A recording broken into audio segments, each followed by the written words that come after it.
ఎంత మిగులు బడ్జెట్ ఉంది, ఇంట్రెస్ట్ కట్టినా వెల్ఫేర్ స్కీమ్స్ ఇచ్చినా కూడా ఎంత డబ్బులు మిగులుతాయి అని చెప్పే ప్రయత్నం చేస్తా ఉన్నారు.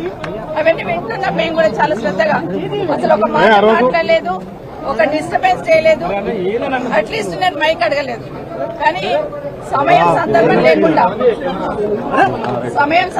లేకుండా సడన్ గా ముఖ్యమంత్రి గారు లేచి అంటే కేటీఆర్ గారు మాట్లాడుతూ ఉంటే దాన్ని ఎట్లా పక్కన జరపాలి అర్థం కాక వాస్తవాలు మాట్లాడుతున్నారు కదా కేటీఆర్ గారు అని సడన్ గా లేచి కేటీఆర్ గారు మీ వెనకాల కూర్చున్న మార్గాలు మమ్మల్ని ఇక్కడ ముంచిండ్రు, నిన్ను కూడా ముంచుతారు, మీరు జూబ్లీ బస్ స్టాండ్ అయితే మీ బతుకని మాట్లాడుతున్నారు. అంటే మహిళలంటే ఎంత గౌరవం అనేది ముఖ్యమంత్రి గారికి అర్థమవుతుంది. ఈ రోజు కొత్త కాదు, బయట మైకులు పట్టుకుని ఎన్నో మాట్లాడుతుంటారు. ఆ రోజు సోనియా గాంధీ గారి దగ్గర మొదలు పెడితే ఈ రోజు